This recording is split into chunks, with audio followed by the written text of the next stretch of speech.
Story 1: when I was 18, I got arrested for trying to steal a phone from Walmart. It was the dumbest thing I've ever done, and I still hate admitting it even now.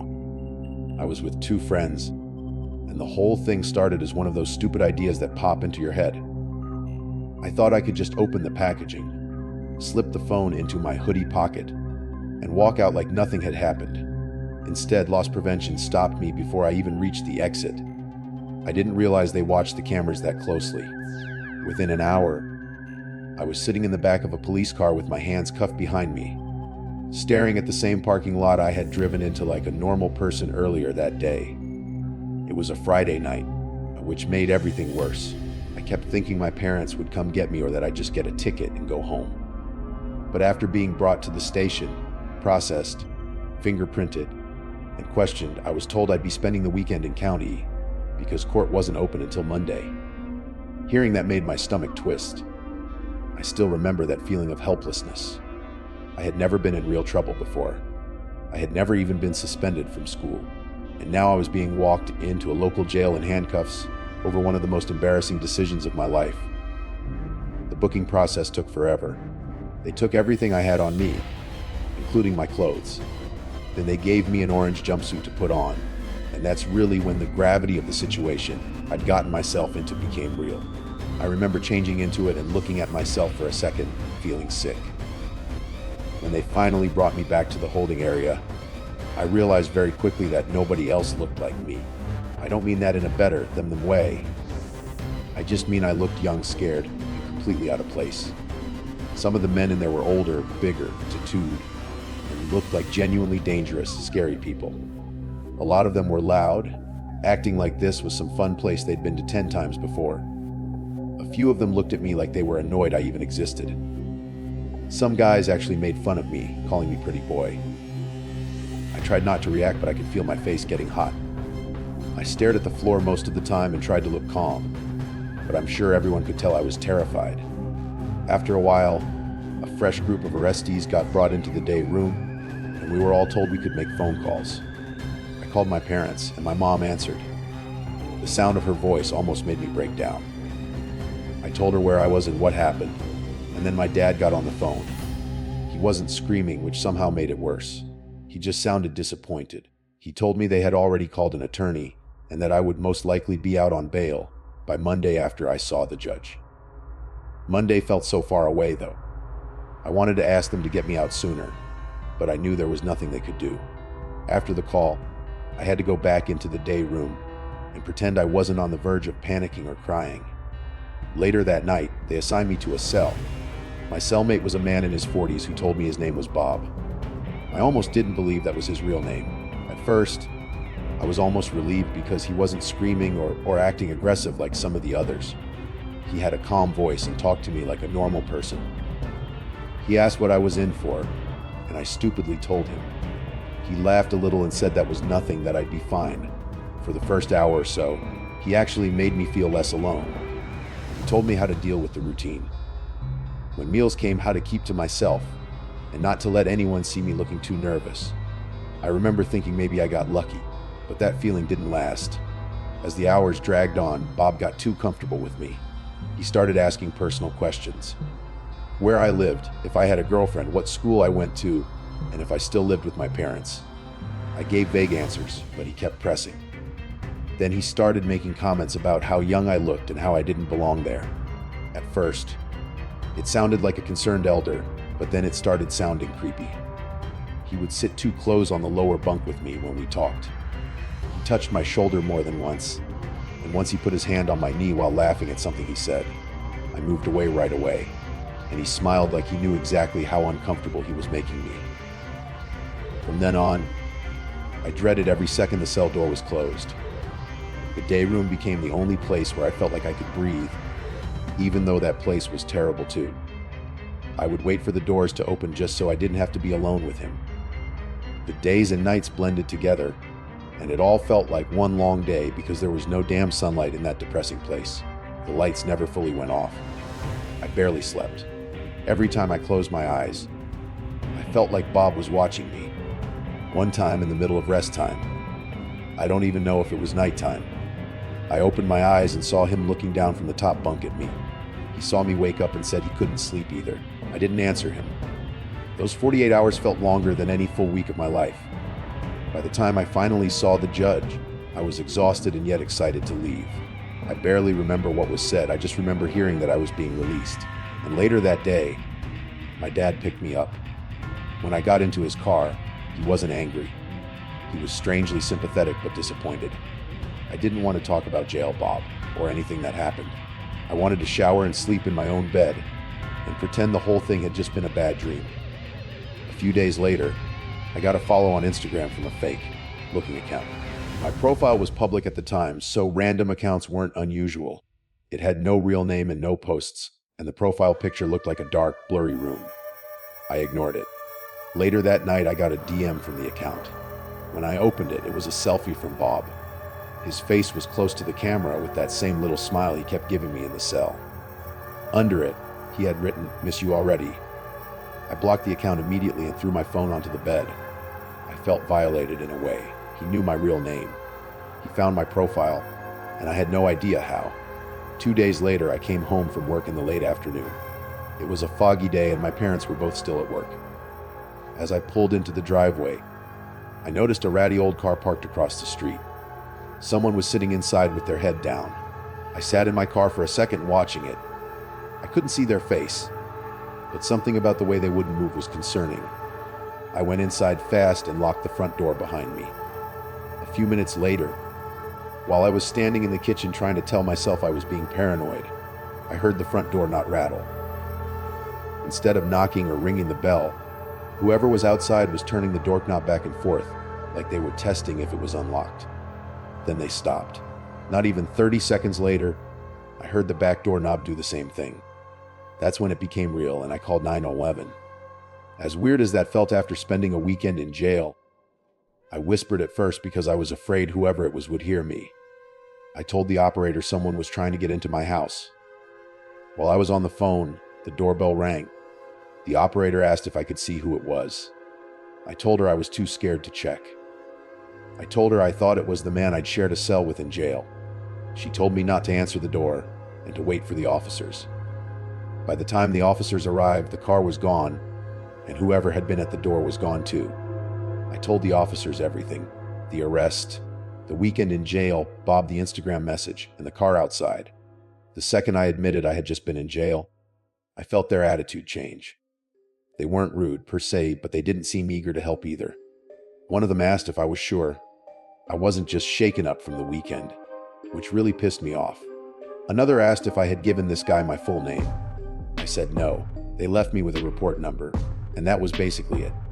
For the next week, nothing happened, and I tried to convince myself it was over. Then one night I went to a dive bar with friends. They weren't the friends who knew about the arrest. Outside of my family and the friends who did know, I didn't tell anyone else. We were standing near the pool table when I looked toward the far end of the bar and saw Bob sitting alone. He was wearing a baseball cap pulled down low and a dark jacket. Like the guy was freaking incognito, but I knew it was him. He wasn't looking directly at me when I first saw him, but a few seconds later, he lifted his head, and when he saw me looking at him, he smiled. The fear and concern on my face had to be so obvious that my friends asked what was wrong. I told them there was a girl I didn't want to deal with, and that I wanted to leave. We left through the front, and I kept expecting Bob to come out behind us. In the parking lot, I told my friends I was calling an Uber home, but to wait with me. The second I got in, I called my parents and finally told them everything I had been leaving out. That night, they put their foot down. We went straight to the precinct. This time with my parents there, and with the Instagram message still saved as a screenshot, they took it more seriously. I told them about the attempted break in the fake account and seeing him at the bar. I signed a sworn statement, and eventually I was able to get a temporary restraining order. That was when I found out Bob wasn't even his real name. I'm not going to write his real name here. I also learned how easy it can be to find inmate and arrest information after someone gets booked. My guess is that once he got released, he searched my name through public records or some jail-related system and found enough to track me down. The restraining order seemed to work because I never saw him again after that. But for years after, this crap definitely stayed with me. Getting arrested for stealing from Walmart was humiliating, and it could have messed up my life in the obvious legal ways. But the worst part almost had nothing to do with court and the charges. It was realizing that one stupid decision put me in a locked room with someone who should have never had access to me, and then gave him just enough information to follow me back into real life. Story 2, this is the first time I'm trying to explain something by writing. I also just want to say that I struggle to relive this memory. Whenever I start to go down the rabbit hole of potential harm that could have ensued for my friend Laura and me, I start to get anxious and worked up all over again. I'll start from the beginning. Last summer, I started dating a guy who lived about an hour away from me. It only lasted a few months. I'll be honest, it was a rebound. The only reason I'm mentioning him is because on this hour-long drive, I would always pass this giant building in the distance. Most of the drive was nothing but trees and massive open fields of grass. When I would be roughly 15 minutes from his house is when I would drive by that building. From the road, it looked like something you'd see in an old horror movie. It had these high arching roofs, small windows, and a giant cross on the highest point of the roof. The building fascinated me. I asked him once if he knew what the building was, and he had no idea. He said he thought it was an old prison, but truthfully had no clue. He said that for his entire life, it had been abandoned, and he never cared enough to find out what it was. That's one of the many differences between him and me. I saw that building one time, and I wanted to know everything. After he and I stopped talking, I would still think about that old building sometimes. I told my friend Laura about it, and she seemed just as interested as I was. We tried looking it up online, but couldn't find any concrete evidence for exactly what the building was used for. Honestly, we probably didn't look that hard. Neither one of us is the internet research type, and when no easy information was available, we gave up the search. However, we weren't ready to give up on the building. That's when Laura made an interesting suggestion. She suggested we just drive out to the building and check it out. She said, "It's not that far after all, and if it's abandoned, nobody will be there." I was on the fence about this, not because I didn't want to go, but because I don't really live on the edge. I don't take risks a lot, and potentially breaking into a building is a massive risk for someone like me. As I write this now, I feel like an idiot, but when this happened, going in the middle of the night seemed like a better idea. My logic was that if there was some type of security, they would for sure be gone after dark. I know it's not the best logic, but that's where my brain went. A few nights later, we made the trip at 100 in the morning. We put fresh batteries in our flashlights and got ourselves pumped up for an adventure. Laura parked the car on the side of the road. She didn't want to pull the car all the way up to the building, just in case it had cameras. It took us almost 10 minutes to walk from the side of the road to the front door. When we got to the front door, I was desperately looking for a sign above or near the door. There was nothing I could see anywhere.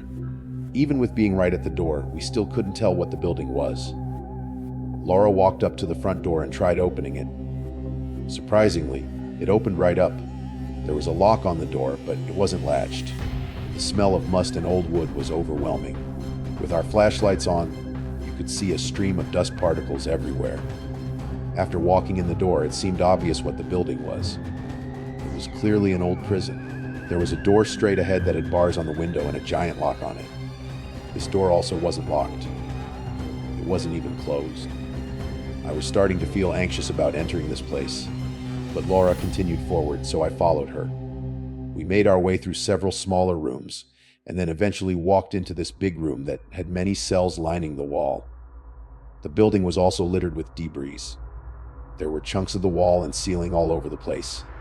It was like the place was literally falling apart. Laura wanted to keep going, but I was all done. With all the debris everywhere, I didn't feel safe. I told Laura that the ceiling could cave in at any second.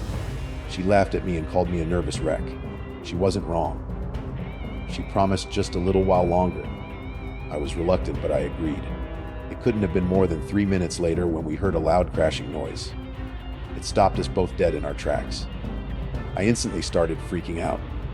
I couldn't help but imagine the worst. Laura was trying to be rational. She said something must have collapsed and we heard the echoing. I gave her a look that said it was time to leave. Whether it was something collapsing or something worse, it was time to go. We started heading back in the direction we came from. In the doorway of the big room with the cells, Laura could see a person standing at the end of the room. When Laura told me, she said not to freak out. I can't even begin to explain how unbelievably unsettling it is to be in a giant, abandoned prison in the middle of the night and have a person standing 20 feet away from you. We didn't move. The person eventually put their hands up in a defensive position and spoke. He said his name was Mike and he meant no harm. Laura started to press Mike, asking him why he was in the building and telling him that if he came any closer, we'd pepper spray him. Mike immediately went into defense mode. He claimed that he was a security guard for the building. He said he was supposed to detain anyone who broke into the building and call the police to pick them up. He started going into detail about how the building started getting broken into all the time, so they needed to take measures to keep people out. He seemed confident. All his answers were smooth, and he didn't stumble over his words at all. I was freaking out at this point, thinking I was about to be detained. Laura leaned over and whispered to me that she didn't trust this guy. Mike continued walking toward us with that smooth tone. He said he was going to escort us out of the building with a warning. He claimed we looked like nice young women, and that there was no reason to get the law involved. I started thanking him. He was laughing and told me not to worry about it. Laura asked if he could get out of the way so we could leave, and he got a little weird. He said he was sorry, but he couldn't let us leave that way. When we pressed him on why, he said that part of the ceiling had caved in. There was no way through anymore. He was going to take us out of the building through a much safer back route. Laura was skeptical. I just wanted to leave. When he walked by us, he did look a little weird. By that, I mean he wasn't dressed how you'd imagine a security guard dressing. He was wearing jeans, white sneakers, and a black sweatshirt with a flannel on the outside. Laura even said that his outfit looked weird for a security guard. He laughed, and with that confident, smooth voice, he claimed he was able to wear whatever he wanted since this was mostly a boring job. We were walking deeper into this building, and it felt like we were going in the opposite direction of where we needed to be. Every time we asked where we were going, he would just say, "Don't worry, we're almost there." A few minutes later, we made it to this long, narrow hallway with a door at the end. The hallway was small enough that we couldn't even fit two people next to each other. He opened the door at the end of the hall, and it was a long staircase going down. It was dark, so dark that you couldn't even see.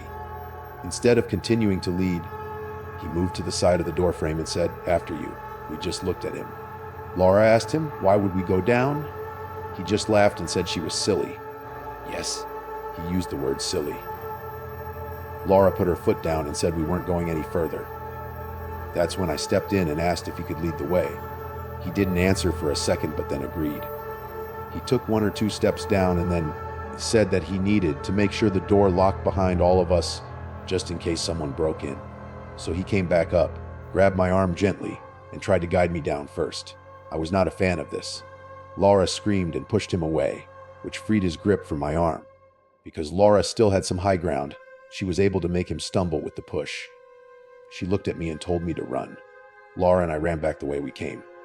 Eventually, we made it back to the room with the cells and ran through the door, where we'd encountered Mike for the first time. We made it all the way back to the front entrance, and never once did we see any area that was caved in as Mike had claimed. The entire time we were running, we couldn't hear anything behind us. Even though we didn't hear Mike, I felt like he was right on top of me. It was like I could still feel his touch lingering on my arm. We sprinted to the car and drove off fast. The entire long drive home, we kept checking the mirrors, making sure this guy hadn't followed us somehow. It was about a week later that I contacted the police in that area. I admitted to them that I had broken into the building and that the security guard had tried getting me into a dark basement. The cop was speechless. I thought it was because I had broken into the building, but it almost seemed like he didn't care about that. He told me that the old prison doesn't have any security guards, and it isn't even patrolled or monitored by security cameras. He said that whoever we encountered that evening was not a friendly person, and that my friend and I are lucky to be alive. Just reliving those words from that cop makes me want to cry. I I think one of the most upsetting things about this nightmare is that we have no idea where this guy came from. He looked a little too clean, cut just to be some random guy who lived in an abandoned prison. If I think about it too much, I can almost feel his hand grab my arm again, and I start to spiral out of control. I know I'll never get answers to this horrible night. I'm just happy I'm still here and able to tell my story. Story 3: several years ago, I moved across the country. I worked as a corrections officer at a local jail. I was there about a week when I met Edgar. He seemed like a decent guy. Just because he was in jail doesn't necessarily mean he was a violent criminal. In Edgar's case, he was there for violating his parole, not for being violent. Every time I would cross paths with Edgar, he was always respectful, called me sir, and never stepped out of line. One of those first weeks there, completely out of the blue, Edgar asked how Stan was doing. I just looked at him in disbelief. I have a brother named Stan, but I couldn't think of how Edgar would know something like that. This jail I worked at was nearly 1,000 miles from my hometown. The people I worked with didn't even know about my brother. I just remember ignoring him and going about my business. As unlikely as it could be, I determined that it had to be an insane coincidence. He could have been talking about anyone or anything. A few days later, I crossed paths with Edgar again, and this time he asked if Diana still lived by the lake. Now he had my attention. My mother's name is Diana, and she lives on a lake. I pulled him aside and asked how he knew that name. He just shrugged and said he didn't know. In a lot of jails and prisons, they have these gossip chains where inmates will find out information about other inmates and even some law enforcement. But in this instance, there was no way this guy could have found out information this personal. It just didn't make any sense. Nobody in town knew who I was. I didn't have social media. I wasn't even the talkative type. This just felt weird and like a total invasion of my privacy. After he asked about my mother, I did some research. As unlikely as it could be, I thought maybe there was a chance this guy was from my hometown. After looking up Edgar's file, I was able to see that he was born and raised right here. By all accounts, he had never even been to my side of the country. Then one day he asked about my nephew. He asked if he was still a fan of baseball. I was beyond disturbed at this point. There was no way this guy could know this information about my family. I went to my supervisor after this and told her about Edgar and this weird cat and mouse game he was playing with me. She dismissed it. She said he was probably trying to get to retaliate in some way so he could sue the jail. I didn't buy this, but I accepted it because I felt like I had to. I would continue seeing Edgar daily, and I would wait for him to mention another member of my family, but he never did. He continued to be respectful, always smiling, and never aggressive. Not long after all this, Edgar was finally getting released. On his way out, he said goodbye to me and then said something that stuck with me. He said, "Maybe I'll see you around." I don't know why, but it made me feel uncomfortable. Maybe it was the weird smile he had as he said it. I don't know, it just felt ominous. A few months had passed since Edgar had been released. By this time, I was completely settled in at my job and in my new home. I started dating someone, and I would spend certain nights of the week at her place. One morning while I was at her place, I got a notification on my phone. Someone had alerted my Ring camera at my house. They rang the bell. They stood there completely still for a strange amount of time, and then they finally rang the bell again. This time they spoke through the camera. In a soft voice, the person said, "You home?" Clearly I wasn't. Then the person started talking about selling meat out of his truck. He pointed away from the camera and said that he had a lot of meat in his truck and was going door to door trying to sell meat. He apologized for imposing and then left. I just ignored the entire thing. This wouldn't be the first time someone tried selling me something at the door. So it wasn't that weird to me, even if the guy himself was weird. Even though it was morning, the way the shadows were hitting the camera, I couldn't tell who the person was. It didn't help that the person also had his hood up. Not a good look if you're trying to sell a product. That next night, I stayed at my girlfriend's house again. A little after 200 in the morning, I got a notification on my phone. Somebody was at the door. When I pulled up the camera feed, nobody was there. Somehow the sensor had been tripped. I'd heard of this happening to others before, but it never happened to me. I dismissed it and went back to bed. The next night, I was home alone since I worked at the jail early the next day.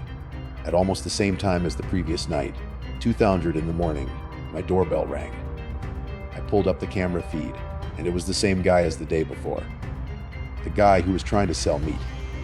Before I said anything, he rang the bell again and said into the camera, "Hello, I got some meat in the truck I'm trying to sell. Is anybody home?" I was furious.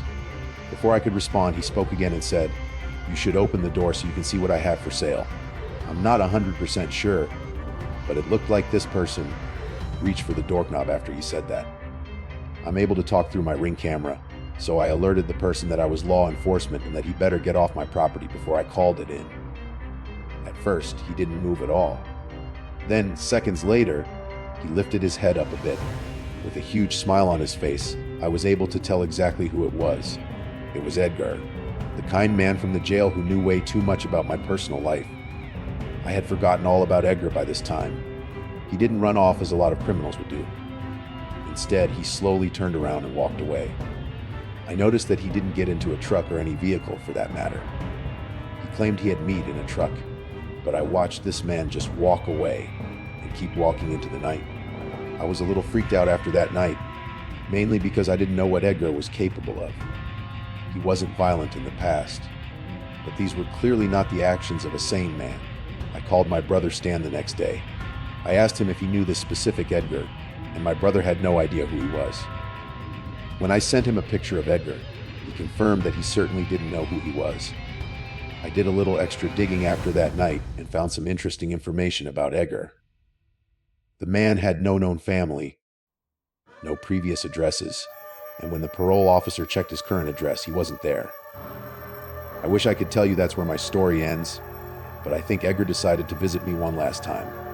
It was about a month after the last visit, and somebody rang the doorbell at my girlfriend's house at 10:30 at night. I ran to the front door to answer it, thinking it was maybe some sort of mistake.